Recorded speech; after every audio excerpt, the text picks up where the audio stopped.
Welcome to the All Things Nintendo podcast. I'm Brian Shea from Game Informer, and this is a weekly podcast to discuss all the biggest news and games from the world of Nintendo.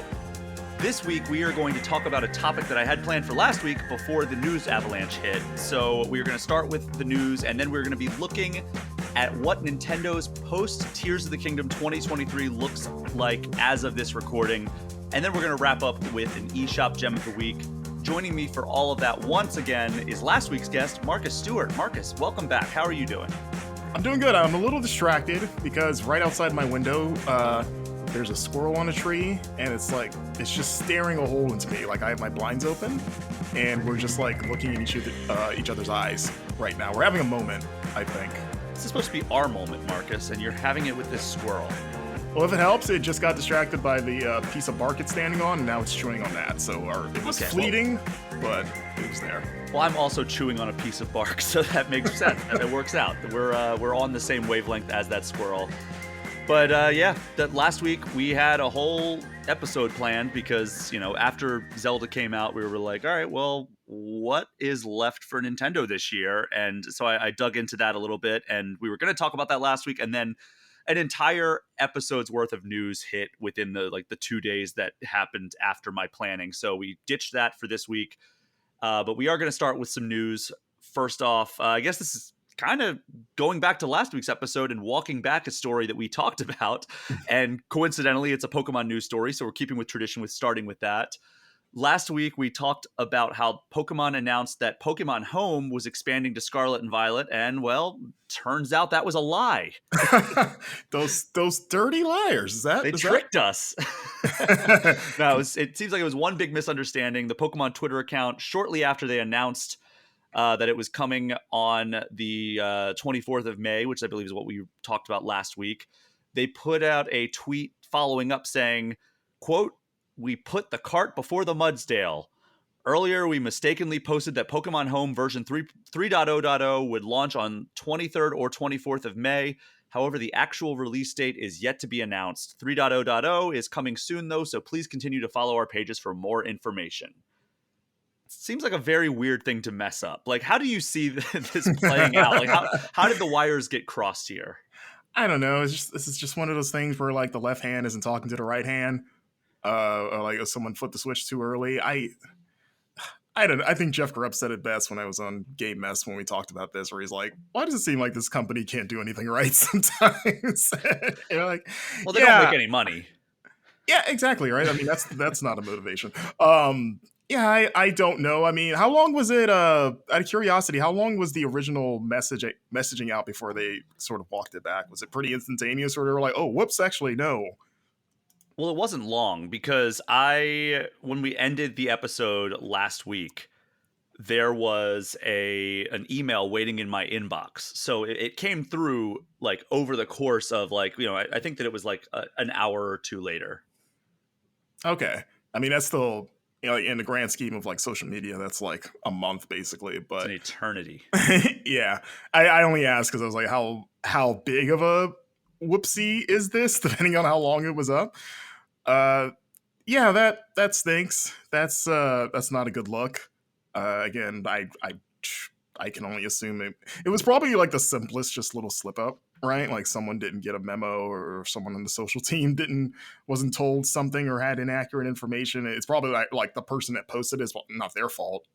They're probably not the decision maker. They're just like, this is the message that was handed to me, and I was just told to send it on Twitter, and now I'm the one that has to tell everyone that we were wrong. Yeah, and then respond to comments or ignore them, or like I'm going to be the front-facing, person that has to absorb the blowback from this, which, as a former receptionist / like, I guess every job in like customer service I've ever had, I can certainly relate to that, having to explain other people's mistakes. Oh, yeah. I mean, I used to train people for customer service, so I definitely am familiar with that world. Yeah. I mean, it doesn't bother me. I don't play the Pokemon games really, so it's not like a big personal big thing for me. But that is just not a good look, Yeah, but there are worse things they could have screwed up, I guess. But yeah, it was kind of a weird thing to see. Like, oh yeah, we put this out. There was even a press release sent to me. It wasn't even like it wasn't just like the social media posts. It was like a press release that came my way. And then later on, I got a press release following up saying like, oh, by the way, that date was inaccurate. Okay, it was just the word "dope" in one taking up a whole email.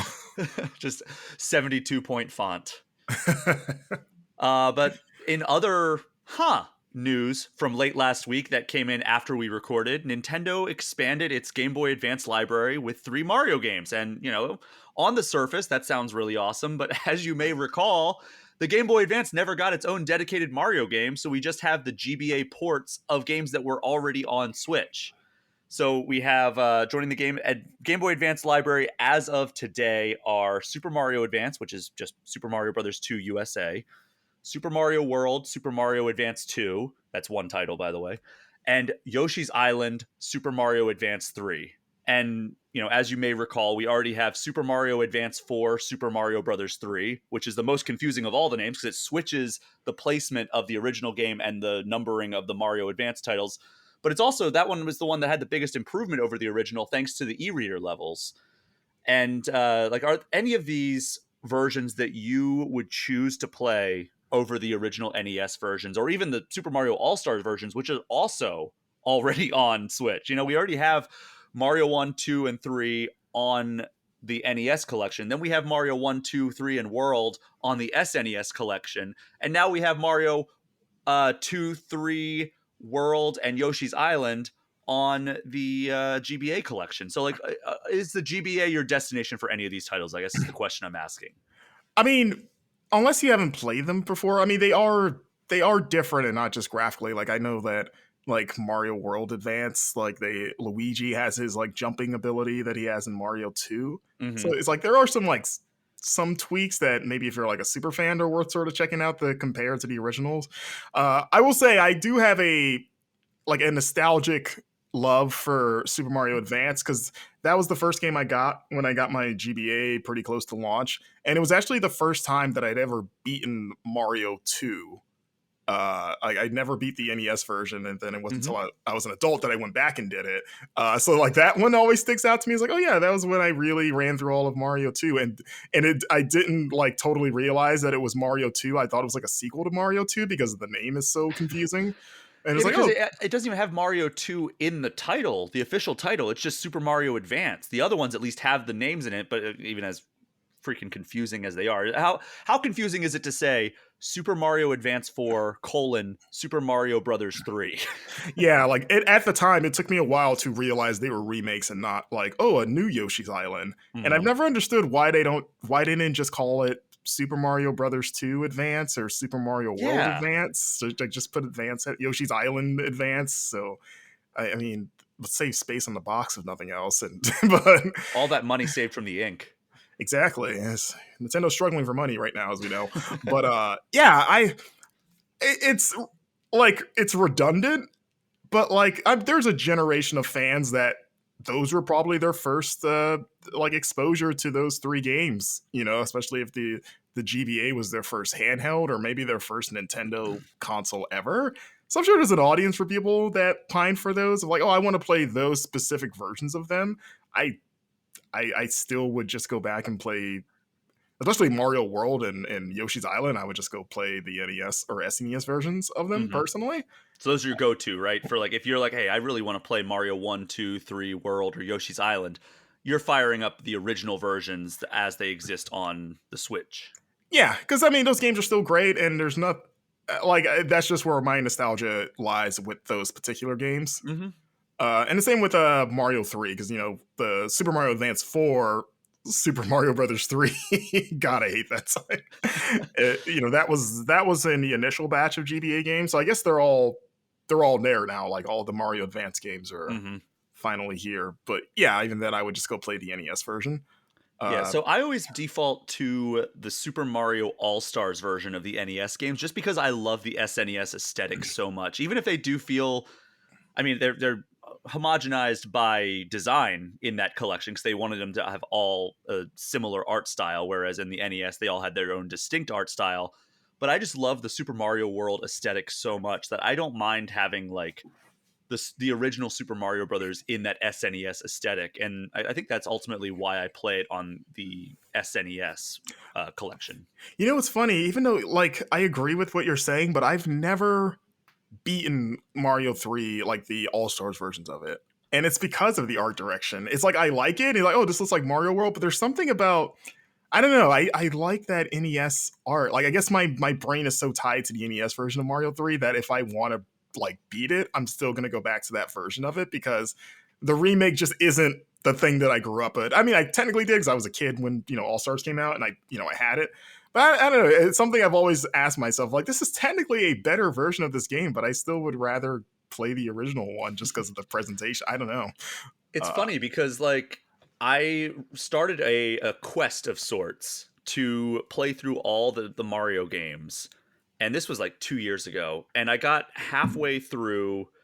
I played all the like the All Stars versions of 1, 2, and 3. Got through all of them, and then I got to Super Mario World, and for some reason I stopped after like World 3, and I think I got busy with another game or something like that. But that's like that's my favorite one in the series, and Yeah. that's the one that like kind of tripped me up, and I stopped playing. But I honestly don't think it was because like I was like, oh, this sucks, I'm just gonna stop playing this. No, because it's the best one in my opinion, and like, but yeah, I did play through the entire All Stars suite.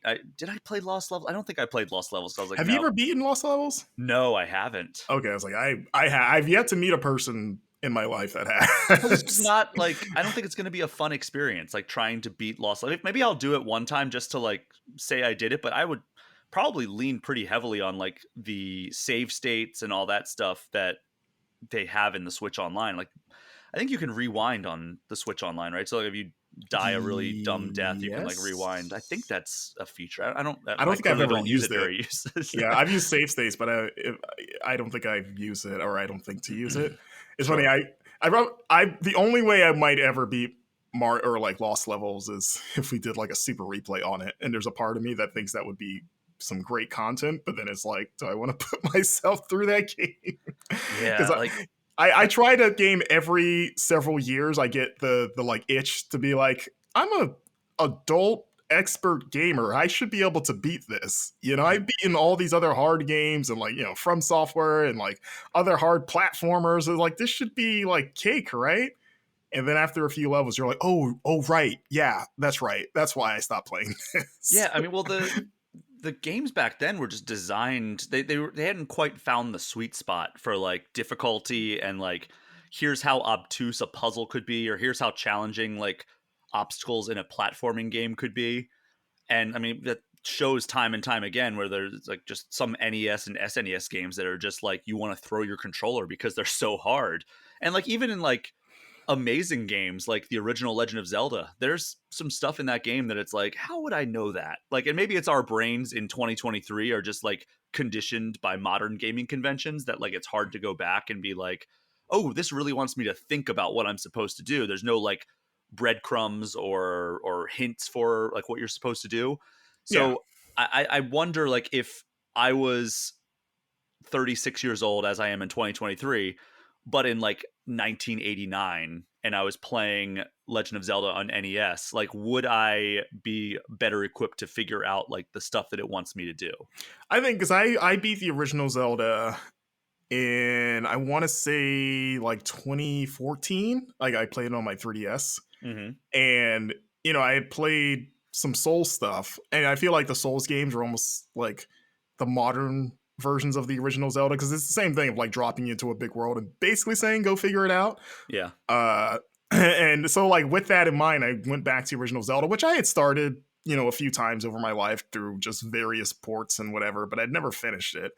And I was able to get through it and then also like appreciate it more because you see like, okay, this is we're doing this now, but this is like one of the OGs. And I kept a walkthrough like saved on my phone just in case, and there was a few times I had to tap into it, but for the most part I actually got through it mostly on my own, and Mm-hmm. it felt really nice, and I had like legit fun with it. Obviously you have to go in accepting like, hey, some stuff's gonna be dated, it's an NES game, but like I was having a great time with it, and I was able to sort of like in retrospect appreciate how ahead of its time that game really is.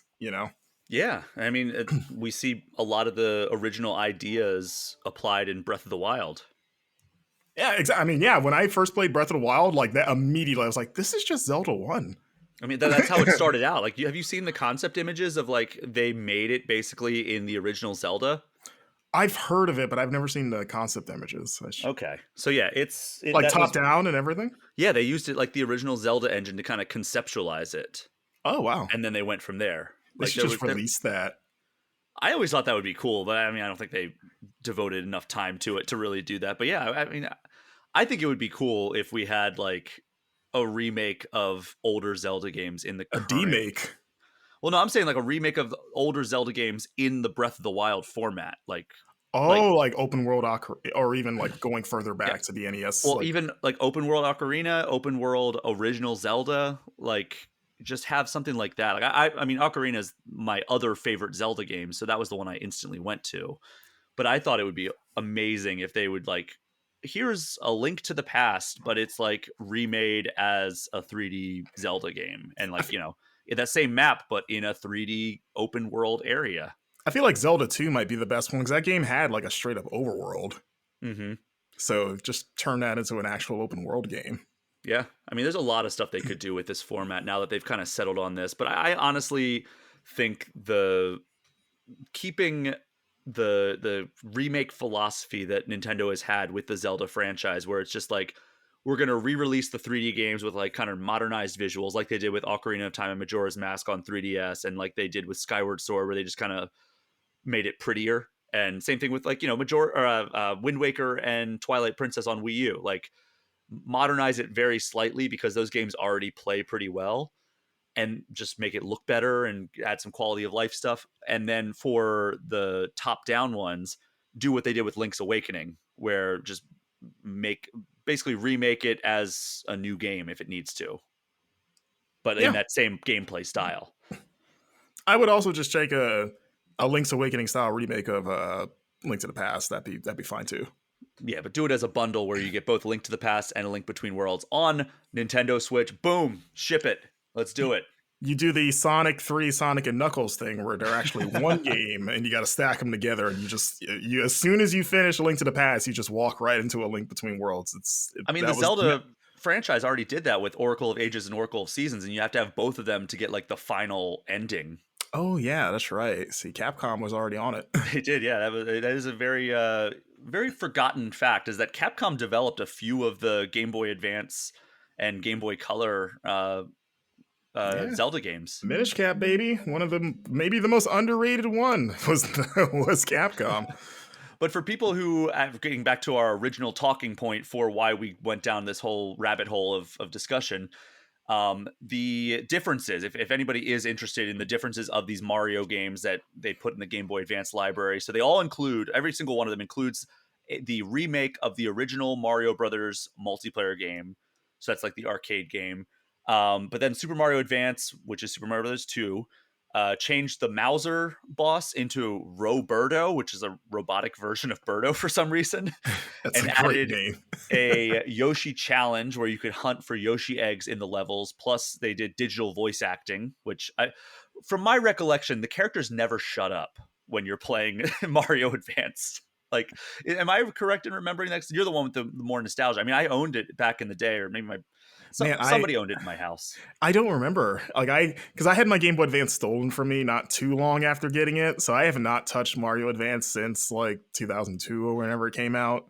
So yeah, I don't remember there being an abundance, I guess, of like voice chirps or whatever. I know there's one of these games that like they overdid it with the voice acting. It's like they just keep talking Is it just like constantly. Mario doing his like "it's a Yeah. me," but it's just digitized? It's Mhm. okay. Oh, interesting. Yeah, it's just Charles Martinet just talking away, Yeah, just chatting it up. that doesn't work as much as the. Well, I guess I was gonna say it doesn't work maybe as well as in the 2D games, but then like the new Super Mario Brothers, they do it all the time. Oh yeah, they talk a lot, but I think they found the right balance. Yeah. Super Mario World, Super Mario Advance 2. The biggest change here is they got rid of the two-player mode for the main game. You can still play as Luigi, but it's like an alternate character, different abilities as you had mentioned, and but you can still play up to 4 players in the Mario Brothers remake that is included. And then Yoshi's Island, Super Mario Advance 3. They added 6 new levels that you unlock after beating Baby Bowser, plus a ton of small changes as well. So yeah, those are all available now on the Switch Online plus expansion pack Game Boy Advance collection. Did you have something to say? I was gonna say, like, I know I said that it feels a little redundant to have these, but at the same time, it's nice that these are accessible in a modern way. Because I don't remember if these were ever ported to the Wii U GBA library. They were at the they. I mean, All of them, yeah, you had to buy them because it was Virtual Console back then. It right? wasn't like yeah, but that was a big thing when they were taking the Wii U eShop off. A lot of people were like, "But that's where we can get a modern version of these Mario Advance games, especially Mario Advance 4, Super Mario Advance, or God, Super Mario Advance 4, Super Mario Brothers 3, because that's the one with all the e-reader levels." Okay, gotcha. And All they had right, them all unlocked, and that's what they did for the Switch version, is they just had them all unlocked by default since nobody has the e-reader cards, and they're, from what I understand, very expensive if you want to try to get them on eBay. right. Okay, so they've been ported before. I mean, that's good. I mean, keep porting them. Keep Hey, making old things easy to play. I am very much pro getting these over here, but I'm just thinking like, oh, there's a lot of other Game Boy Advance games that I would rather have on here. This feels like well, we may as well get these out the way now because these are like the obvious ones before Fair we get enough. into at least they gave us Metroid Fusion already. Yeah, although give me Metroid Zero Mission. Come on, They do it. did say that was coming. Like, wasn't that one of the in the trailer or something Did like they? that? I I don't feel like remember. that was like mentioned. I mean, it'd be weird not to. It's like you already got the other one. You may as Mhm. well. So Maybe I'm just thinking like, oh, well, it would be cool if we had the 3DS version of Metroid 2, because then we'd have like the whole saga. you know what? This has to be where we get Mother 3, right?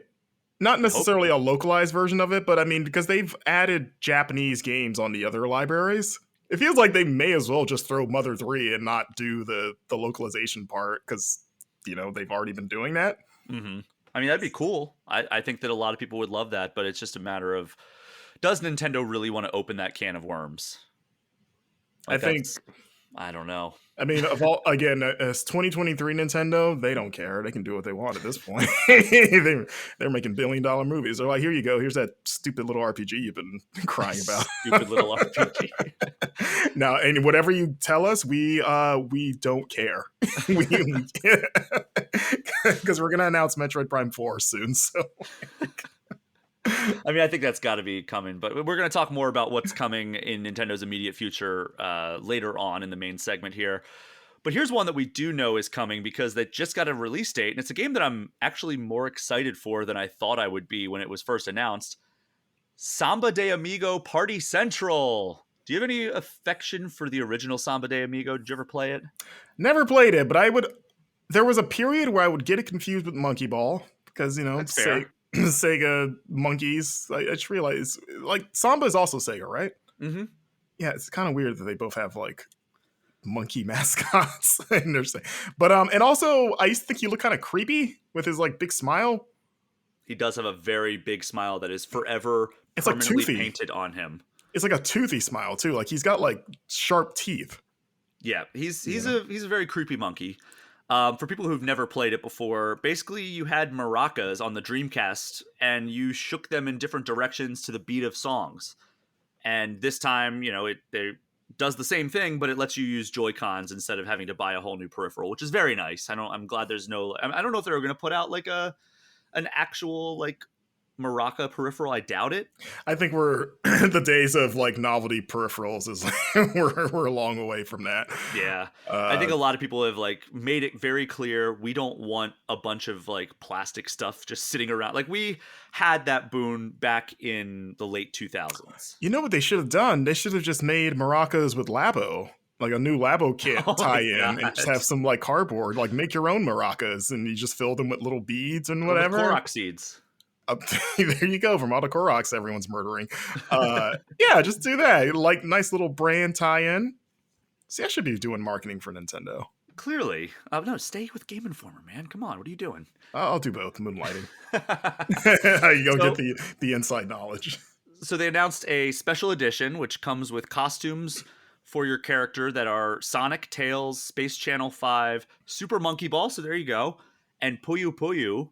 And then there's DLC packs that are included with that special edition that's centered around Sonic and other Sega music. So in the Sega music pack, by the way, you can play Baka Mitai, aka one of Kiru's favorite karaoke songs. I was just going to say there better be a Yakuza like tie-in or like just straight up add Kiryu to the game because like Yakuza games have great music. I want to see, I want to see a little samba dance to some like Yakuza Zero tracks or some karaoke tracks. Well, it is probably the only game ever to exist where you can play Kesha or Ariana Grande and then leap directly into City Escape from Sonic Adventure 2. So there, it has that going for it. There we go. We've peaked. And the DLC tracks are pretty good. I mean, there's Open Your Heart from Sonic Adventure and a couple other ones. I think the theme from Sonic Frontiers is in there. So there's some pretty good music coming from the Sonic. Oh, and the theme from Sonic Colors as well. Nice. So Okay. it's a good collection of tracks. And then on the game itself, the base game itself has two Sonic games. There's City Escape and Fist Bump from Sonic Forces, which I would argue is probably the best part of that game. I mean, Fist Bump, it's basically they had the guy from Hoobastank, the singer from Hoobastank, come in and basically record an anime intro song. Like, if you've never heard the theme song of Sonic Forces, it's called Fist Bump, and it's the guy from Hoobastank basically singing an anime intro song, and it kind of slaps, not gonna lie. Wow. Is Hoobastank still a thing? They haven't put out a thing in a long time, I don't think. But Okay. That I don't name know if took me they're back. not still together, but who knows? But anyway, the announcement outside of that is that the game comes exclusively to Switch on August 29th. So that is on the calendar that we're going to be talking about after this final piece of news, which was a follow-up again from last week because we talked about the announcement of Mortal Kombat 1, and this week, Jeff Keighley confirmed that we would be seeing the world gameplay premiere of Mortal Kombat 1 on June 8th during the Summer Game Fest live stream. So my question to you, Marcus, as a fellow Mortal Kombat fan, what is the one thing you most want to see from this gameplay premiere? I want to see what that cameo fighter system's all about. Yes, that is me too. I'm right there with you. I'm like very intrigued by how they're going to implement that. So what are your predictions for that? Like, do you think it's going to be like kind of like Marvel versus Capcom, where you just like hit a button combination and a character will come in and attack, or is it something different? I think it's that, but I don't think it's full on like tag team, like you're swapping. I think it's because they said unique roster, which makes me think it's like just an assist of like they do their thing and they leave. Which they didn't they do something like that for like MK3 or one of the versions of MK3? Oh man, Wasn't there like a weird like tag-in sort of system? I'm like in my mind, I'm like remembering like a ninja flying in like half like flying in the screen and hitting someone and leaving. I don't know. I'm I mean, they googling did it that now, in but the Marvel vs. Capcom series. I think it was 2. You chose your characters, and there was one that was like a random assist character that you would hit a button combination, and they would come in and perform an attack or something. oh, I'm of course like yeah. I mean, 3 and MK11 had tag team ladders in the Yeah, arcade mode. That's right. So I mean, they've done full on tag 2-on-2 like style before. So I guess in a way it would almost be like a stripped down version of it if it's just they come in but you don't play as them. They just do their one thing. I mean, Uh, it opens up so many possibilities because the rosters of these fighting games have exploded so much. Like, they're huge. Like, I was just thinking back about how small the original Street Fighter 2 roster was. It was 8 fighters. right. And same thing for Smash Brothers. The original Super Smash Brothers was 8 fighters, and then you could unlock 4 hidden fighters. And then ultimately, Street Fighter 2 added the Shadaloo bosses, then it added Akuma and the Super Street Fighter new characters. So and I think after that point, it was kind of like, all right, there's really no going back here. The rosters need to have there's an expectation that needs to be larger, and the fighting game genre has really exploded in terms of like, all right, I think Street Fighter 6 is going to have something like 18 fighters at launch. So I think that this is a way that like they can have a big roster, but have an enormous roster and pay like homage to like all these lesser known characters without having to fully develop them into like actual balanced and fully fleshed out and fully animated fighters, right? Like they can have like, oh, we really want to bring back this character from Mortal Kombat Deadly Alliance, but we don't want to like devote all this development time to make Yeah.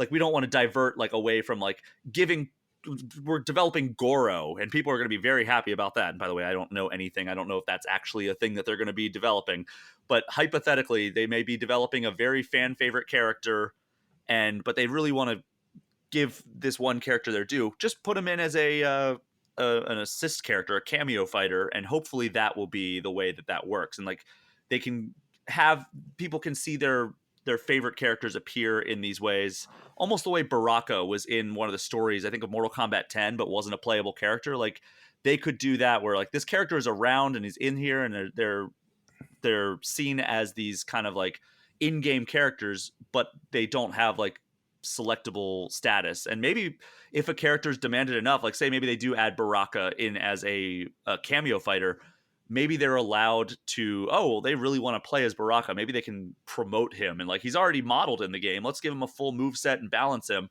And then like when title update 2.0 or something comes out, oh, the following characters have been promoted to full roster spots or something. I don't know. Like that's kind of the way that I'm picturing it anyway, but I could be way off.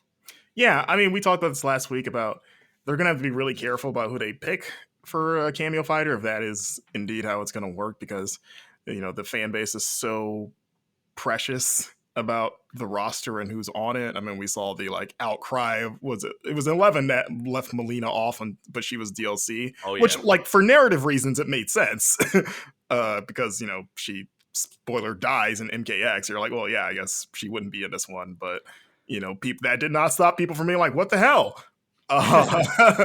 And so like, it's like you want the cameo fighters to have like interesting character. Like I don't want like Who's How from like Deadly Alliance as a cameo fighter, because he's garbage no matter how you use him.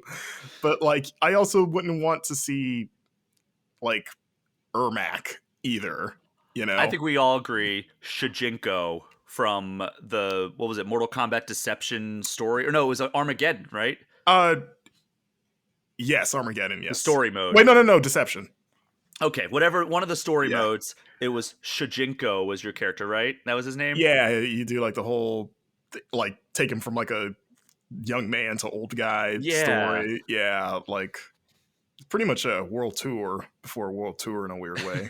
Referencing Street Fighter 6. But yeah, he should absolutely be a cameo fighter. See, I feel like that would like nuke the internet, because people really like Shujinko and they're like, oh, the first time you bring him back forever, he's just like he's got like a bit roll. So again, it's the smart way to use cameo fighters would be to use some like less important or less interesting characters that haven't been around for a while, but the fans that grew up with that era of MK, like those 3D like 2000 games, they're the ones going to be like, wait, I like that guy. Why isn't Darius on the main roster? And we can all pretend that he was a good character. But yeah, or maybe we're wrong. Maybe it's, I mean, like we have a rough idea of what it is from like the press release, but like maybe they do something unique with like tag team focused gameplay that we haven't seen yet in a fighter. Like Marvel vs. Capcom is the obvious comparison point, but I don't know, maybe they got something different up their sleeve. Yeah, I mean, it would be cool to see Mortal Kombat innovate in the space as well, because you know they're one of the major players in the 2D space alongside Street Fighter. So Street Fighter obviously has a game coming out here in about a week, so it'd be cool to see like less than a week later Mortal Kombat, what they have up their sleeves. Maybe remember Ferrator from MKX, the like Master Blaster equivalent? Yeah. Oh my god, I forgot about that. I kind of blocked that out of my mind. Maybe that's what it is. Like the cameo fighters just rides on your character's back. Yeah, like on your shoulders, and then they like control them. It's like they pull their hairs like Ratatouille. Ratatouille is the first cameo fighter announced. Yeah, or perhaps Everything Everywhere All at Once for more recent reference. And yeah, it's just let's say it's Shujinko on the shoulders of a reptile, and he's like pulling his little reptile hair, you know, all the hairs that he has. Oh boy, there we go. So innovation. We figured out what cameo fighters are inevitably. That's 100% what it is. Take it to the bank.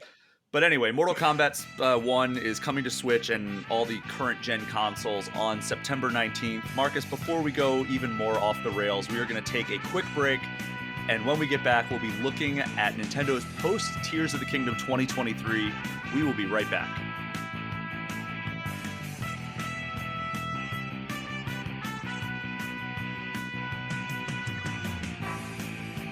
Now that its biggest game of the year has been out for 2 weeks, Nintendo has the rest of the year to look forward to. But what exactly does that even include? That's what we're going to devote the main segment of this episode to. So Marcus, as you may have noticed, both this show and Nintendo have pretty much been singularly focused on The Legend of Zelda Tears of the Kingdom, and rightfully so. Like I said, it's the biggest game of the year for Nintendo. Maybe the biggest game of the year for the entire industry. I mean, look at social media currently and for the past several weeks. But now we're kind of left in like the wake of that, and the game is out and people are playing it, and everybody's just kind of like, okay, so what does the rest of this year have in store for Switch owners? And the answer is maybe not a whole lot as of now. The answer may surprise you. Yeah, doctors hate this one simple answer. So let's start off here with what Nintendo itself already has planned. So the first one, like these are just like the kind of the first party releases that are planned here. We have Pikmin 4, which is scheduled for July 21st. So yeah, that's a big game. Yeah. Then we have Pokemon Scarlet and Violet. We have 2 expansions planned. There's one coming in the fall, one coming in the winter. And then we also have the second of those announced Splatoon expansions for Splatoon 3. And that was a big one. That's adding like the new single player stuff and the another hub world and everything. That is, I think, still supposed to come this summer, although we haven't really heard anything about it. So that's all that Nintendo currently has on its schedule. So I understand that like maybe there's probably a showcase or Nintendo Direct coming sometime in June. Like history would lead you to believe that, right? So that's wild to me that's all we have announced, really. And I'm assuming that's going to explode with announcements before the end. By this time next month, I would imagine we're going to have a whole lot more on this list. But that's where we're at right now. Yeah, actually, I don't think it's as wild as maybe you would believe, because there have certainly been years where Nintendo has almost sometimes purposely left their fall schedule pretty bare, only to like around June or summertime have a direct, and then they fill it in with all these announcements of games that we had no idea was happening, and they're like, hey, surprise, and also it's out this fall. Like, Metroid Dread was that. Yeah. For like a recent example. So like I kind of have faith that it's going to be that again. Like looking at this schedule, like yeah, they'll probably announce at least one more sort of like tentpole game, or maybe if like nothing's going to be as big as Zelda. Well, presumably, please prove me wrong, Nintendo. The only thing that they could put out that's as big as Zelda, even if it was Metroid Prime 4, that's not as big as Tears of the Kingdom. The only thing that could conceivably be as big as Zelda would be either a new Mario mainline game or a new Mario Kart. I feel like this would be the year to not only announce but drop a Mario game just to piggyback off the movie, of like to the point where you almost wonder maybe the delay for the movie was sort of like partially influenced by that. Like I'm in pure conspiracy theory mode right now. But I mean, what a 1-2 punch that would be of like, hey, this movie comes out, it's a massive success. They couldn't have planned for that, but I'm sure they hoped, right? And then to be like, hey, surprise, new 3D Mario, it's out this fall, Mario Odyssey 2. It would also be because we haven't had a new Mario for the exact same time that we didn't have a new Zelda, because, Breath of the Wild and Mario Odyssey came out the same year. Which is still wild to me that we got a new Mario and a new Zelda game the same year. Yeah, that had never happened before. So I mean, if we're going purely by like the cooldown meter on like the timing, you're like, okay, time's up. It's time for the next big Mario, and it would just be so serendipitous to do that. And again, Nintendo's so good at keeping big stuff hidden when it really wants to, and then to drop it with like a pretty short marketing cycle, that there's like a part of my gut that feels like that's what's going to happen.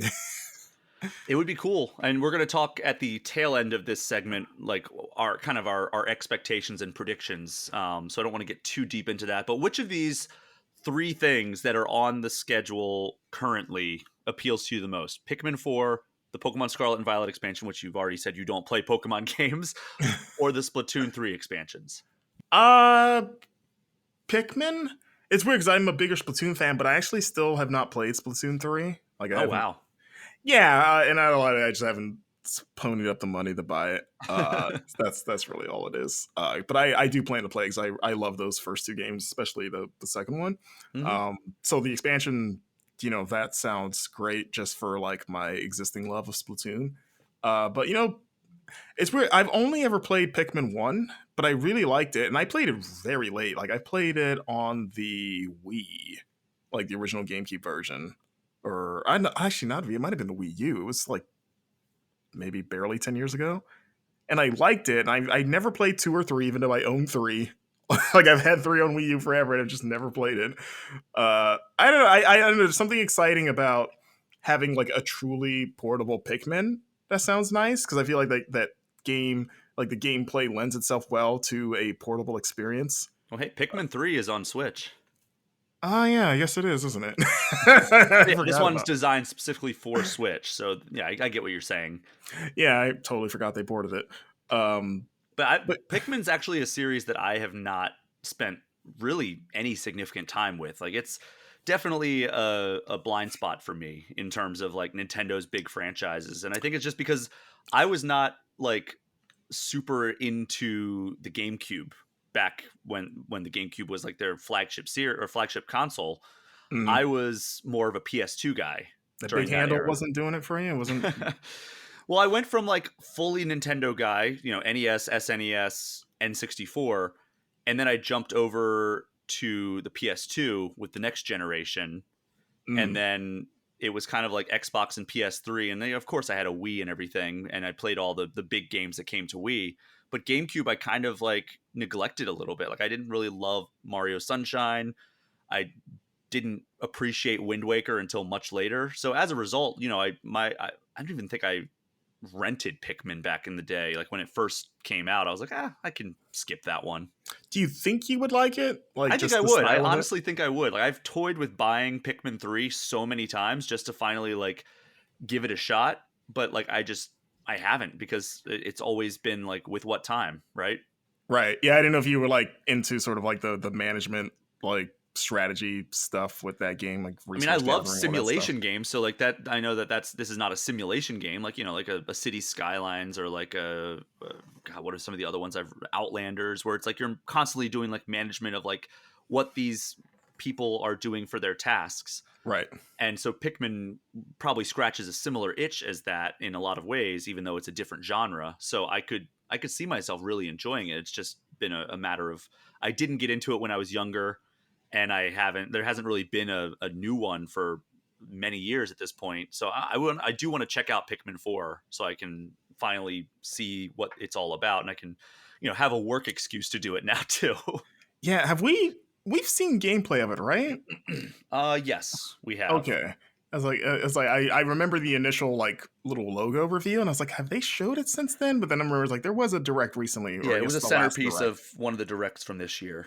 Okay, so we have seen what it looks like. So I was gonna maybe I'm just blanking on it. Yeah, there's a part of me that just still wants to see, I guess, more of it. I don't know. It's been what has it been almost like 10 years since Pikmin 3 or Yeah, 8? Yeah, okay, I think so, or maybe like slightly below that. When did Pikmin 3? Now I'm that was like googling it. 20. Yeah, I feel like it was like 2014 or something. Maybe it was as late as 2015. It was 2013. Oh my god, that's So yeah, man, as of August, it will be a decade. man. Okay. Man, that's wow. Okay. But so I mean, yeah, but that was just to say like a decade's worth of time to re-examine that series and to maybe freshen it up and you know add some new ideas and also just anything that they've looked at for influence, whether within their own games or other games that might they might say, hey, let's do something a cool twist on that. Let's put it in Pikmin. Like I kind of want to see what like 10 years of time looks like in a modern Pikmin release. Hmm. Yeah, I mean, it would be great to see like some innovation. I know they have a dog in this one that like you can control. That's the big innovation. I mean, it is so far. Did. Is this? I mean, Humanity is funny. That has a dog, and that's like a similar thing of leading a bunch of minions around. Hey, maybe they beat him to the punch. They beat Shigeru Miyamoto to the punch. Yeah, they're like, we got something for you over here. Miyamoto's just shaking his fist in anger at Enhance, which is the company that put out Humanity. Yeah, it turns out they have a secret rivalry that no one's been privy to. It's basically like how Yoshinori Ono and Katsuhiro Harada were the guys that Ono was previously in charge of the Street Fighter franchise, and Harada is the guy who's in charge of the Tekken franchise. They've kind of always had a friendly rivalry. Yeah, and Ono won because he got Street Fighter versus Tekken, but we never got the other one. But in fairness, Harada is still with Tekken. Oh, that's true. But yeah, so that is what we have planned for Nintendo, at least from the first party perspective. But there's actually a lot of third party games. So we are going to kind of look ahead by month here. And June is actually a pretty busy month for Nintendo, or for like these third party games coming to Nintendo. So we have Etrian Odyssey Collection, Super Mega Baseball 4, Harmony: The Fall of Reverie. Here's one that I think that you're pretty excited about. I'm going to totally butcher this, but Dordogne? Is that how you pronounce it? I believe it's Dordogne. Dordogne. Okay, It's so what French. is this game? Because I've not kept up with it the way you have. It's this sort of like narrative adventure where you play as this young woman who returns to her recently deceased grandmother's sort of like countryside home, which is in the real life French region of Dordogne.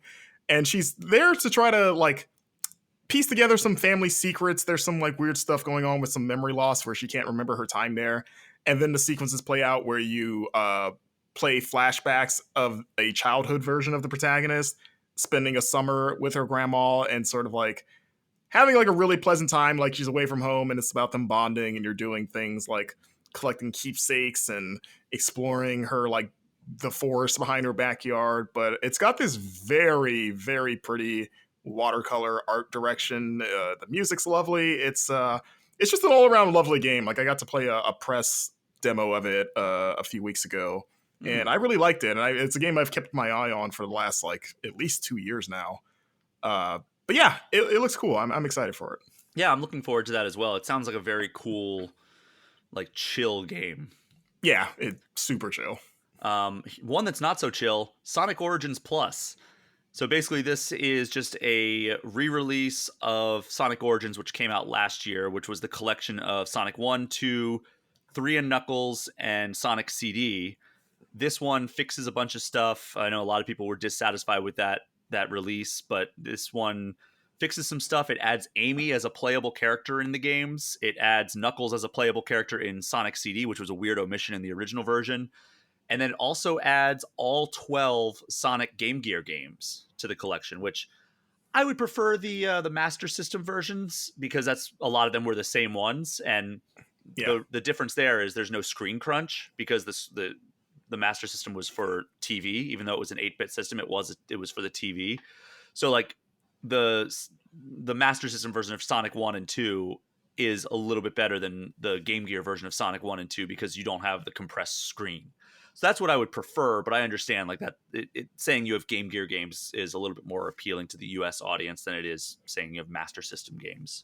Yeah, did they fix the music for Sonic 3? Or is that still the same? They haven't said anything, but I would doubt it because that seems like something you would lead with. I think that those rights are just forever in purgatory, I would imagine. I think that it's going to take a miracle to get the rights to those songs, and it's unfortunate. I wonder, like, I'm assuming it's not just the recordings; it's probably the compositions as well. Because why not just have like T. Lopes, who did the Sonic Mania? Yeah, T. Lopes has done covers of those songs on his YouTube channel, I believe. He totally has. If you dig back into T. Lopes' YouTube channel, like he has done some amazing covers of like classic video game music. And then of course, like that, I think ultimately led to why he was hired for things like Sonic Mania and TMNT Shredder's Revenge. Like he nails the feeling of those older songs. So it's like, oh, it must be the compositions themselves are owned by a different entity, because otherwise why not just have like T. Lopes re-record them, similar to what Taylor Swift is doing with her catalog, right? Oh, she's re-recording Sonic songs? Yeah, she's re-recording Ice Cap Zone. It's very weird. Oh, okay. Didn't know she was a fan, but I respect it. But no, the thing with her is like I guess like her old management owns the rights to all of her old recordings. So she is going through and recording all of her albums one by one. So she owns What? the rights, or like the old label owns it. Yeah, that's why you're seeing all these re-releases from her. Where it's like I don't follow her, so this is all new to me. you've not seen it on like all the like Spotify or Apple Music, where it's like suddenly it's like I Red don't. Taylor's version. I don't listen to her. So if I see her name, I just go whatever, Taylor Swift. Yeah, I no, don't dislike her. I just don't listen to her. you heard it here first, people on social media. Marcus is trash talking Taylor Swift. I don't want they're called Swifties, right? Her like super fans. Yes, they're Oh, rather aggressive. But okay. next up, Story of Seasons: A Wonderful Life, which is just a chill little farm simulator. It looks pretty cool. It's kind of what Harvest Moon used to be. So if you're a fan of those games, that seems like it's going to be a good one. We have a game called Crime O'Clock. Do you know anything about this one? From that, yeah, that Nintendo Direct, it was in the last one, the like sort of like top down.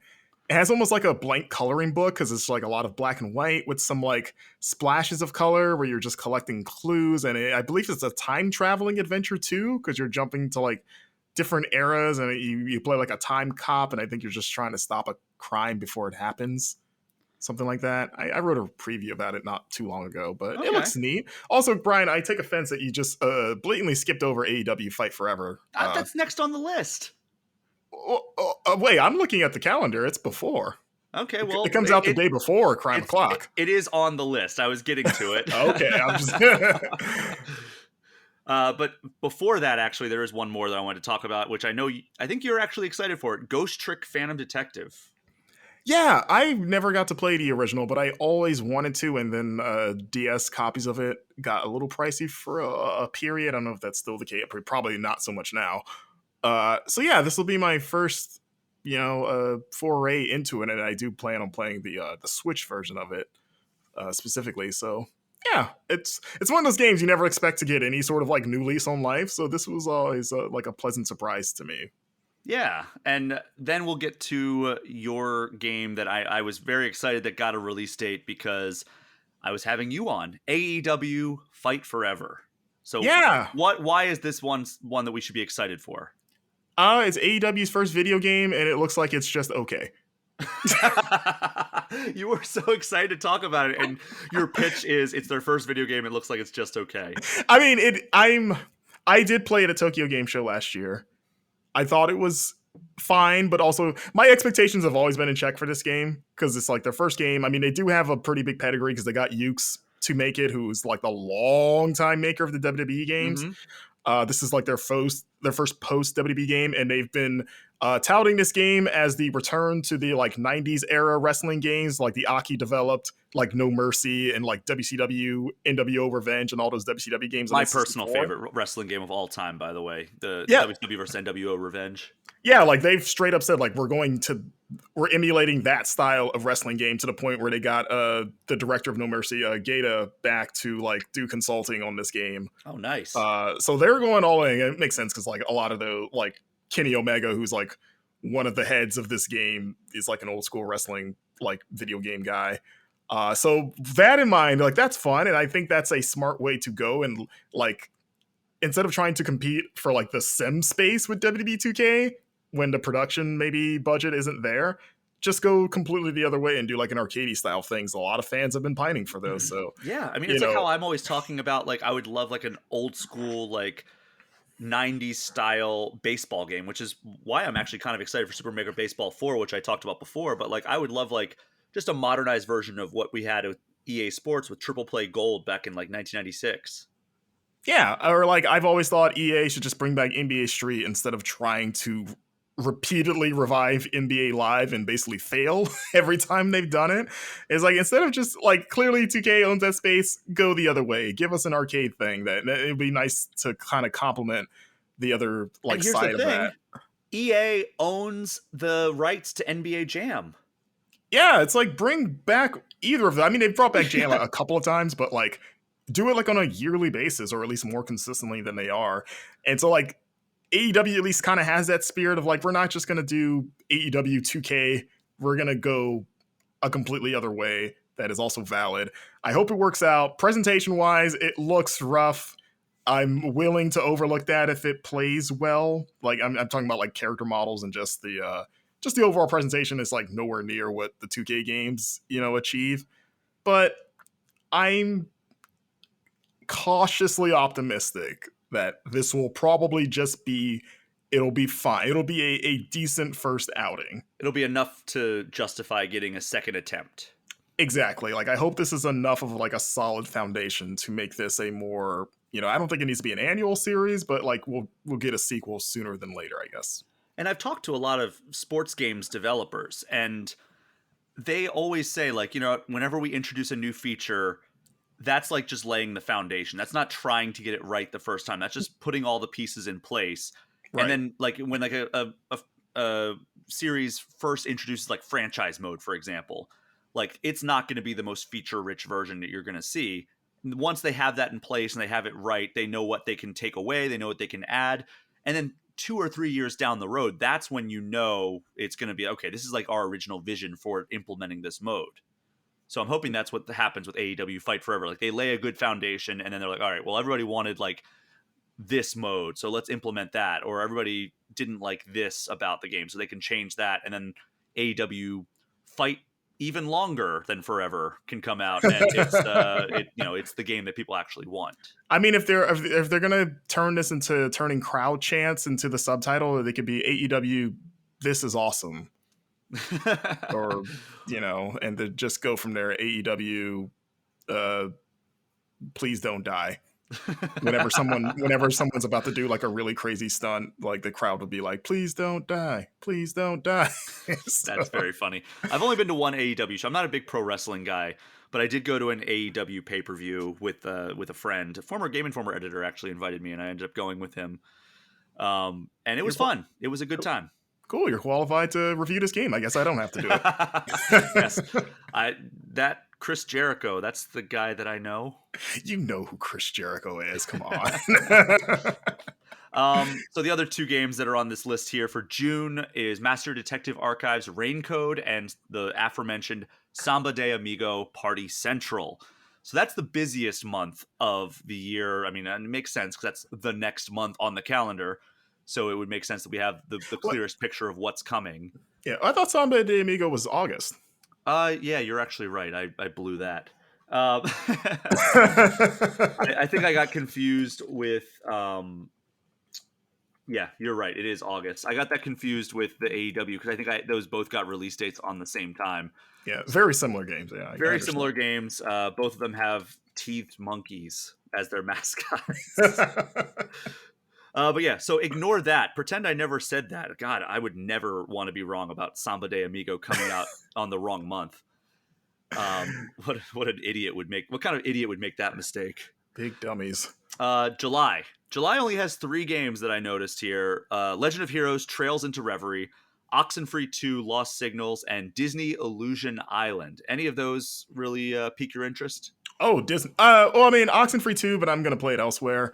But Disney Illusion Island, I'm genuinely looking forward to that. Yeah, that's one that I'm very interested in, if not like excited, because I recently learned that there's not like any kind of combat or way to like confront enemies. So I'm like, all right, well, how does that even play? Like, am I just going to be running scared the entire time? Like, is this going to be like a secret survival horror platformer? I mean, you don't have to be scared to not fight anyway. It's just Mickey and his friends being the bigger people. They're just bigger men. What they do? They disarm them with arguments. Yeah, I mean, I guess you just jump over everything. It's just about like dodging obstacles and not trying to punch your way through them. Yeah, I guess so. That could lead to some interesting design, Yeah, I'm not talking down to this game at all. I'm just more interested than excited at this point for that game. You just want to hurt things as Mickey, which there is a series out there that can satisfy that urge. Is it Epic Mickey? Or is it literally That's every the one other, I'm talking about, yes. literally every other Disney game, like Castle of Illusion? Don't you fight things in that too? Yeah, I was referencing Kingdom Hearts, which is the ultimate. I mean, he literally wipes out like armies by himself with a big key. But But then you yeah, have to tolerate having Goofy and Donald as your party members. I like them. What do you mean tolerate? They're like at this point they're like one of the best parts of the game because they're the least confusing things in the game. Well, I just want that game to go back to having Final Fantasy characters. I mean, yeah, that'd be nice, but like, I don't appreciate the shade being thrown at Donald. I love Donald and Goofy. Donald and Goofy are more charismatic and interesting than Mickey. All right, yeah, whatever. I've never put any amount of like significant time into Kingdom Hearts, and every time I've tried, I've just bounced right off. So it's just not a series for me. Fair. August, there's 3 games, and these were all games that I originally knew were going to be in this month. Bomb Rush Cyberpunk, Sea of Stars, and the game that has always been on this list in this spot, Samba de Amigo Party Central. Yes, I'm excited for 2 of those, Sea of Stars and what was the other one? Bomb Rush. Bomb Rush Cyberpunk, the spiritual successor to Jet Set Radio. Yeah, the Please Don't Sue Us Sega. Yeah, that game looks rad. I'm glad to see that finally coming out. And, Sea of Stars, that was on our cover. I loved what I played at the demo. That's going to be so much fun. Yeah, I'm looking forward to actually all 3 of those. So I think August is going to be a good month. We probably don't even know the half of it, of what's coming that month. The Nintendo Direct that I am theorizing will happen next month is probably going to fill out a lot of these months. But yeah, that's August. And then just kind of like the nebulous summer categorization has Blasphemous 2 as a game that's supposed to come to Switch. And you're a Souls fan. Is Blasphemous on your radar at all? It has been. I've never sat down and played it, but that fan base is so passionate about it where like the people that love that first game really love it, and their enthusiasm makes me want to try it. I just haven't made the time for it. Fair enough. Yeah, that's kind of the same thing for me too, where it's like I need to find the time to play the first one, which I have bought. One of our former guests had Blasphemous as their eShop gem of the week, and I was like, oh, well, that sounds amazing. Let me buy that. And then I just never played it, which is the story of my entire Switch, by the way. Every time I fire up my Switch thinking like, oh, I should play something new, it's like, nope, there's Tears of the Kingdom just sitting there for me. I could make this game with Ultra Hand, baby. All right, September. We've got some heavy hitters here, at least one of them. Mortal Kombat 1, Rune Factory 3 Special, Super Bomberman R2, and Miniko's Night Market. Any of those aside from Mortal Kombat 1, because we've already talked about that, we want to really expand upon, or no? Miniko looks interesting. I played a demo of it for a preview. It was pretty fun. The Switch is a good platform for that. I feel like I would like to get into a Bomberman again. The last time I really played one and had like a really fun time was probably the N64 one. Yeah. That was the one that they repurposed the Spider-Man theme song for the marketing, right? Wait, what? Wasn't there a song called, instead of Spider-Man, they were like Bomberman, Bomberman. Like, I feel like that is like a memory that just got unlocked when you mentioned the N64 version. Oh, I don't remember, but I have to look that commercial We're going to throw to that right now.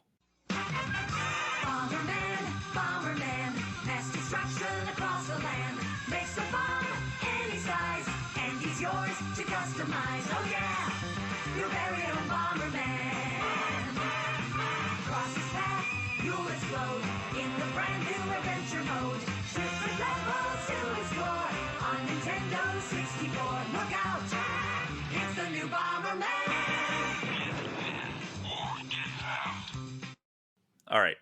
So I honestly despised Super Bomberman R, which was a Switch launch title. So I'm hoping this is better. It sounds like they're adding a lot of new things to it. But yeah, I don't know. The proof is going to have to be in. And I know they fixed a lot of the stuff that I disliked about the first Super Bomberman R in subsequent patches, and then they re-released it on other platforms, and a lot of people said it's a good game now, but when I reviewed it, I gave it a pretty harsh score. Okay. Well, I'm sure they read it and they're ready to prove you wrong, Brian. I hope so. I would love it. I'd love a good Bomberman game. Yeah, they have a personal vendetta against you specifically. That is why they made this sequel. They're like, we'll show him. So we're gonna put the last 2 months that we have any releases together: October and November. October we have Endless Dungeon. November we have the Switch version of Hogwarts Legacy, and then randomly, I'm seeing that Biomutant is coming to Switch in November. Yeah, I got a press release for that, probably because I reviewed the game. Speaking of games that we didn't give good scores to, I did not enjoy Biomutant very much. I don't I don't know how why I don't know even know how to articulate why that game's on Switch because I mean to be fair I know they've updated it a bunch. One of my main issues with the game at launch was that it was very janky and it just had just an unfinished sort of like sheen about it that detracted from an otherwise pretty like decent art direction. But even then I'm like, is this gonna run well? Because that game has a lot. It's a really big game, but we'll see. I mean, I guess it can't hurt, right? But I guess Yeah. I could say the same about Hogwarts Legacy because from what I understand, that's not even a cloud game. I think that's just straight up like just a local game, I guess is what you would call it. And that game is also not small, and it's like there's a lot going on in that game. I'm wondering what compromises were made. But then again, maybe it's like The Witcher 3 on Switch, where I mean that game is noticeably like less pretty, but it runs better than it probably should. Yeah, that was a marvel of modern development and engineering, I was going to say, but That was uh, like the peak of our like human ingenuity, like of every, like I can't wait for Christopher Nolan to make a big movie about the person responsible for porting Witcher 3 to Switch, like an Oppenheimer style biopic. it'll only be 6 hours. That was the funny thing. I saw that like was it Matt Damon? Is he an Oppenheimer? He is. I believe somebody asked him like, "Hey, you had the Barbie movie coming out and Oppenheimer coming out that same weekend." And he was like, "People can see two movies in a single weekend, right?" And it's like, what if it's a Christopher Nolan movie that takes up the entire day? Yeah, like I gotta clear my schedule to go see this. You really do. But yeah, I don't know, like none of those games. I mean, Endless Dungeon is kind of one that has my interest. I'm not entirely sure about like what the selling point of that game is, but it's been one that's kind of been on my radar for a while. But there's a lot of stuff in the TBD category that's like kind of a hey, this is coming out in 2023, but we don't have a date for it yet. Here's what I have listed here: Blazing Strike, which I have played a preview build of. It is basically like an homage to the SNES era of fighting games, like back in like the early to mid 90s, like sprite based 2D fighters. It's a very sound game. Like I played a good amount of it around the time that I wrote the Street Fighter 6 cover story, and it felt great. Like I had a really great time with Blazing Strike, and that's so. I mean, it's been to be fair, it has been scheduled to come out since I think 2019. Like they've been saying like, oh, this is the year, and then it's like, oh, it's going to be next year though. And then like, yeah, obviously the pandemic probably mucked things up a little bit, but they have it's been a long time coming because we had it in our issue where we had Mortal Kombat 11 on the cover, and I think even then it was like scheduled for release this fall. It's still here we are. Mortal Kombat 1 has been announced to come out this year. There might be a full Mortal Kombat development cycle, but to be fair, I think that originally it was just one guy developing it, and I've interviewed him, and he's very passionate, very knowledgeable about the fighting game genre, but I think he has since sought development support on it, and I think now it's become a bigger project as a result. In his defense, if he this would be a challenging year to release a new IP fighting game. Oh, Let's say definitely. to the point Especially a where maybe 2D fighter. yeah, it's like to the point where maybe a delay wouldn't be a terrible idea. Yeah. So that is Blazing Strike, Disgaea 7, Fae Farm. The big one is Hollow Knight Silk Song, which was they revealed that was we talked about it last week, was originally scheduled to come out first half of this year, but it got bigger than they thought, so now it's delayed to sometime this year. So hopefully it does actually come out in 2023. Then there's Inkalunati, Metal Slug Tactics, Mr. Yeah. Run and Jump, Rift of the Necrodancer, Lord of the Rings Gollum, which you go see the reviews for that. That's it's supposed to come to the Switch at some point, but given the reviews, I think it's going to be the lowest reviewed game of 2023 so far. I would not be surprised if they're like, yeah, let's just not devote any more money to this game. What's nice is that it'll be portable so that you can carry it to Mordor and throw it into Mount Doom. And then the last one on my list here is WrestleQuest. The ones that I think that you're probably going to want to talk about here are Metal Slug Tactics and WrestleQuest. Which one do you want to go for first? Oh, so with Metal Slug. That game looks rad. It's looked cool ever since they revealed it. I like turn-based strategy games. I like Metal Slug. This is one of those weird, like, peanut butter and chocolate things of you wouldn't think this would work together. And granted, we haven't played it, so remains to be seen. But just looking at it, you're like, this looks like a better fit than you would imagine. Uh, I forget. I think Dot Emu is on that. Yeah, I think so. Yeah, so that studio has got some good pedigree with sort of like retro style games, so that makes me excited. But yeah, I don't know. That just looks like a fun strategy game. It just looks neat. It does. And I think that was originally scheduled to come out last year as well, but then got delayed. And now here we are. That seems like one we might hear about at Summer Game Fest. Yeah, I could see that. And then WrestleQuest. What's this about? It's funny. So that recently got delayed because that was supposed to come out like now-ish. Like it was originally scheduled for the end of May. It didn't have a date, but it were like, maybe end of May. And they're like, just kidding, actually. So later this year, another company pulling the fast one on us. Yeah, but this is the pro wrestling RPG, very much inspired by games like Chrono Trigger and Final Fantasy VI, where it sort of uses the backdrop of pro wrestling to craft this big open world that is everything is pro wrestling. It honestly reminds me a little bit of like something like an Ultimate Muscle, where they just take wrestling and inject it into every aspect of like life, where you play as an aspiring wrestler, and in order to join like a federation, you're traveling to these different basically like biomes that are each themed after like real life either companies or styles. So like the affluent area is like the WWE equivalent, since they're like the biggest company in the world. But there's one that's modeled after Japanese wrestling, and then there's one modeled after like hardcore ECW style, like deathmatch stuff. Mm-hmm. And the turn-based gameplay has this cool system where you're building hype, where it encourages you to not just spam the same moves over and over, because if you mix up your offense, the crowd gets more excited, sort of simulating like, hey, this match is more entertaining, Oh, that's cool.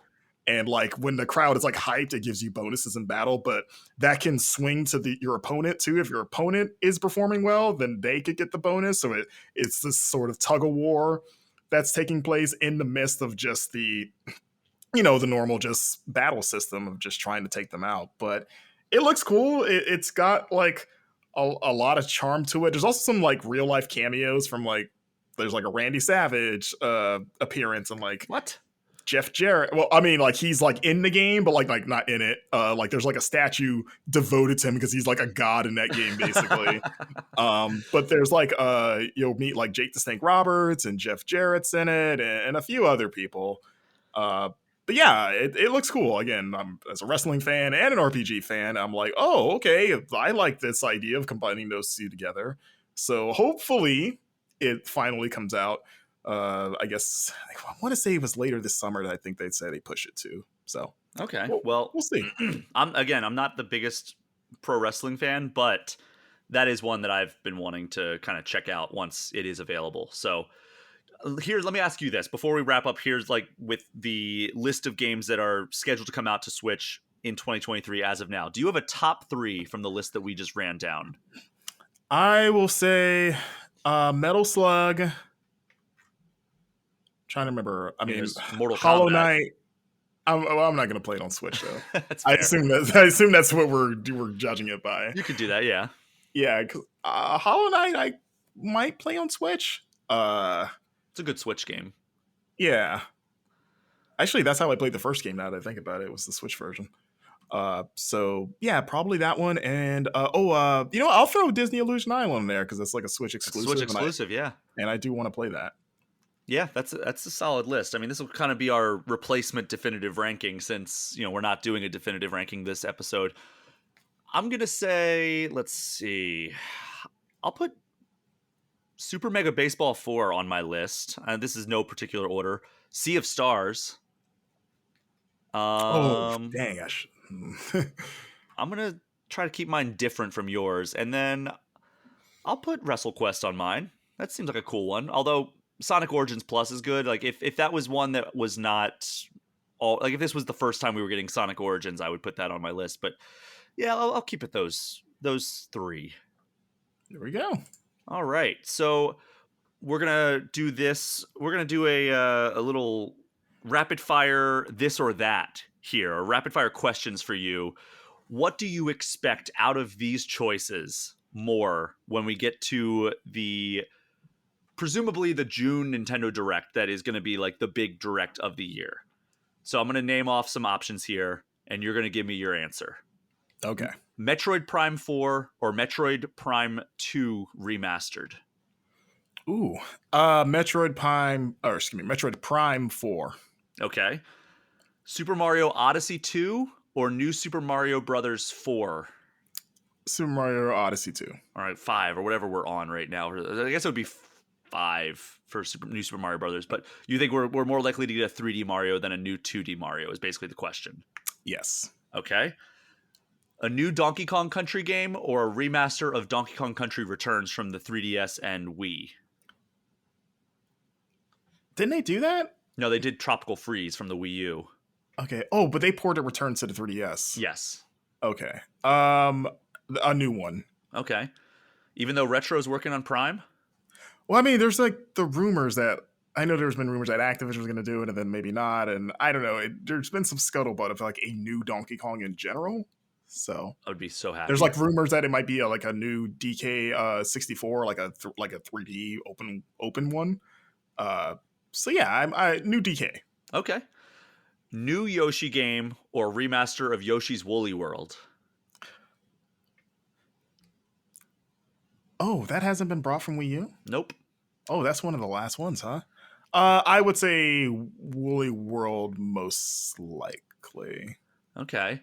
Yeah. And speaking of one of the last ones from the Wii U, here's a kind of an off-the-wall comparison here. Star Fox Zero remaster or a new wave of Smash Ultimate DLC? Oh, Star Fox. I mean, they've straight up said they were done Smash. Like, I mean, they've said a lot of stuff. I think Sakurai. I mean, I said Samba de Amigo comes out in June, so can't believe everything you hear. Sakurai made a mistake all those years when he said, "Oh, did I say I was done? I'm sorry." He's looking at the thing like, we never released that Goku character that we created? I thought we released that like 3 years ago. I'm noticing a distinct lack of hype around Smash lately. Did people not like that new pack we put out? Like, we never put that out, sir. We designed all these characters. But yeah, just by default, I would say Star Fox Zero. I would prefer the other one, though. Okay. All right. New entry in the Kid Icarus series or new entry in the Pilot Wings series? Probably Pilot Wings. I feel like Nintendo goes back to Pilot Wings more often than Kid Icarus, even though I would prefer Kid Icarus. All right. Rhythm Heaven or WarioWare? We got a WarioWare not long ago, so. But it was kind of an unconventional one, right? Yeah, but they'll count it. Okay. But so you're saying Rhythm Heaven? Sure, yeah. Because the last one was sort of that compilation game, right? Yeah. Rhythm Heaven, right? Yeah, it was the Mega Mix on 3DS. Yeah. Give me a new one of those. Nintendogs or Tomodachi Life? Nintendogs. Okay. I would love a new Tomodachi Life, though. I would like it just for the ads, because I thought the marketing around it was delightfully silly. It was so much fun to have like your friends in your game, and then they all had that very funny like text to speech like robotic voice. Yeah, it's like this, they just stripped the soul out of every person. It was the greatest. That's one of my favorite 3DS games. I want to do like a deep dive on that game at some point on this podcast. Which franchise do you think is most likely to get announced for a mobile game? Oh, I thought there were choices. I was waiting. You're throwing it. Okay, this is a extended response on the test. Okay. I mean, I feel like Nintendo's kind of winding down. Okay, they haven't done a Zelda, have they? No. Here's what my pitch is for a Zelda. It's not a game really, but an app where you can build using touchscreen controls, build Ultra Hand creations and then import them into Tears of the Kingdom and like your auto build. So do you have to like buy they pre-make things that would work with the game, or you're saying I could just put anything in my house together and it'll scan it and recognize like, yeah, that's a log, I guess. No, you would have all the items that are in the game. You could just choose like what you want to put on, like Zonai devices or logs or whatever. Okay. And you just like can reconfigure them using your touchscreen as however you want. I think that would be a cool app. It seems like something they would announce in the lead up to Tears of the Kingdom. But no, I agree. I'm just saying that would be that's a way they could have Zelda on mobile without it being like a full-fledged game. See, here's what I'm thinking is that you take a page of the Niantic playbook, or maybe you just go to Niantic straight up, and you do a Zelda AR game that sort of, it harkens back to Miyamoto's original inspiration of like exploring caves and like, you know, in the woods and stuff, where it's like, yeah, if you go out in the woods and explore, and we'll just populate Zelda stuff in the air, like, oh, you go behind a tree and there's a chest, you know, that'll spawn, or maybe you'll see like Octoroks and stuff hanging out in your backyard, and then maybe it's like another way to get you out of the house, but like instead of catching Pokemon, you're just having like a little like stripped down Zelda adventure. Okay, I could see that, like almost like Pokemon Go-esque. Yeah. Like I said, like just a bunch of AR Zelda assets just popping up in the woods. Interesting. Yeah. I mean, I don't want to spend too much time on this topic because really I don't think Nintendo's all in with mobile the way they were back in like 2015. Yeah. And also they want to avoid the inevitable news stories of like an uptick of people getting lost in the woods and having to be rescued. We found the Master Sword, but at what cost? And here is this. What percentage would you put your confidence that we learn more about the Detective Pikachu, the sequel game that they like announced a long time ago? A game? Yep. Oh, so I remember the movie that they teased that's happening. They announced a second game as well. Like I want to say it was like 5 years ago at this point. We never heard another thing about it. I'm going to say 0 then. You think it's dead on the vine?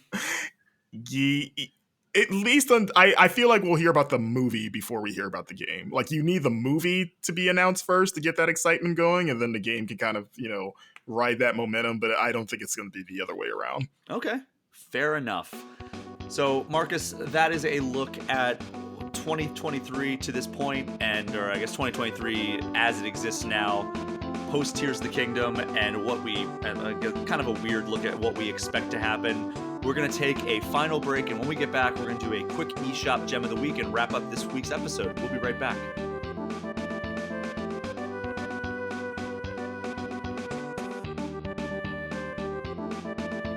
We are back, and it's time for the eShop Gem of the Week, just a game that you think, Marcus, maybe doesn't get the shine it deserves, or maybe it's just one that we missed on this podcast. I know that the one you've chosen is one that we probably should have talked about because it did get a decent social media bump, and a lot of people were talking about it, but we just kind of missed the boat on this one, pun intended. So, Marcus, go ahead and tell us about your eShop gem this week. My eShop gem is Dredge, which is the sort of like fishing / like eldritch horror game that released earlier this year. I've been playing it on my Switch pretty frequently. I haven't touched it in a while just because of other commitments, but I've been enjoying it. It's been getting a lot of buzz. I actually bought it when I was heading to San Francisco for the Street Fighter thing I went to, and I played a good bit of it on the plane. And I'm liking it so far. And you know what's funny is that a fun fact about me, I genuinely hate fishing. And like real life and in video games. Really? Yeah. I mean, it's a lot of it's kid, like it's boring, and there's some resentment as a kid from never having caught a fish, despite being in situations where I feel like I absolutely should have, because I have literally been on a boat teeming with fish, like the water's super clear, you can see the fish, and everyone around me is catching fish except for me. And I've watched fish like nibble at my bait and then swim away, only to get caught by somebody else. And you're like, okay, well, screw you then. How dare you have self-preservation? So, and just mini games too. Like, I think fishing mini games are okay but they're always like busy work, and I don't get excited when I have to do one. But this game, I don't mind it because it is the most simplified version of it. It's just watching a meter spin around and then you just hit the colored areas. It's just a little mini game. You're like, oh, I've done that in other games. I know how to do that. And it's instantaneous. There's no waiting. You just cast your line and a fish bites immediately. It's just everything I've ever wanted from real life fishing. Yeah, and it's something that like I don't know, like I it didn't grab, like it didn't like sink its hooks into me, again, pun intended, when I like tried it. But like I know a lot of people are like, oh my god, as soon as I played it, I was like all in on this. And I guess what is the loop here that really had you coming back time and time again? So the idea is that you're playing as this fisherman. It's an open world game, like a small open world game, and you're building up your ship. Like the loop is like you're catching fish, you're returning to a town. There's multiple towns. You're selling your fish, and then you're using your money to upgrade your ship. Like you can have it more storage space. You can make it more durable so that you can take more hits because in addition to like if you run into something, it like damages your ship, and which can like cripple an engine or you lose cargo. But also there's like weird like tentacle monsters and all kinds of other horrors that lie in They're called wait. octopus. I wish it was just an octopus because there's all kinds of weird stuff in this game. And you get better lights and all that stuff. So you're upgrading your ship, you're unlocking better engines, you're more fishing equipment so that you can catch different kinds of fish. Of like, oh, I have a reel that can go deeper, or it's better in this sort of environment like a marsh, or like it's better in the open ocean as opposed to maybe shallow waters. And as you're sort of like basically funding your fishing trips like this, you're following this story of this weird guy that sends you out to collect these like cursed artifacts that are scattered around the world for mysterious reasons. And it's got this mechanic where it's a day-night cycle, and then when night comes around, that's when the spooky stuff starts happening, and you're even managing your sanity in like a almost like in like an Eternal Darkness or Amnesia kind of way, where every time you're out at night, you'll start if you're out at night too long, especially if you don't have your lights on, which again is a very like Amnesia thing. Things will start popping up. Like sometimes rocks will appear in front of you that weren't there before, which can be pretty devastating when you run into them. Or you'll be hunted down by certain critters in some areas. Like just basically weird stuff starts happening. You can still fish if you want to. It's just more dangerous.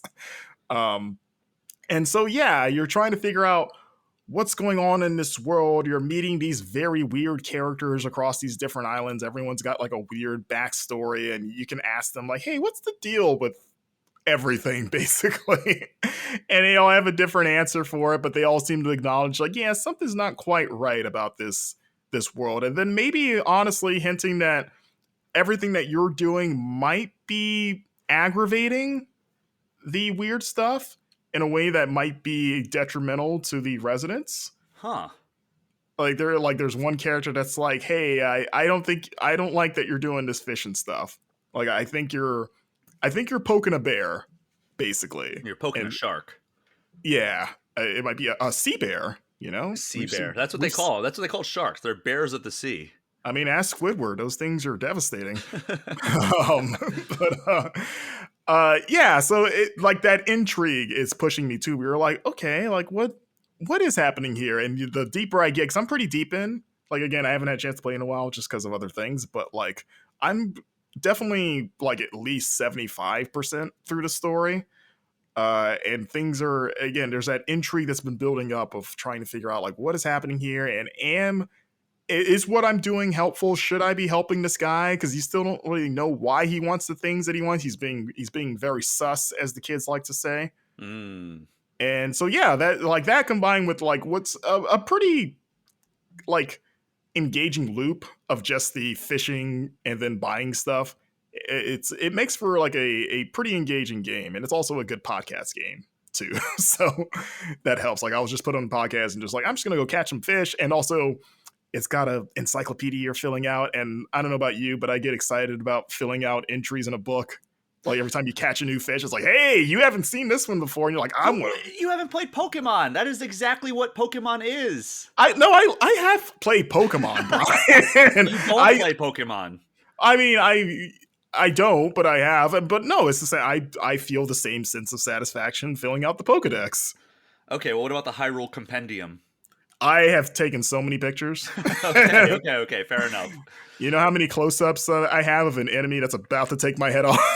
I have sacrificed my life so many times in the name of filling out that stupid Hyrule Compendium.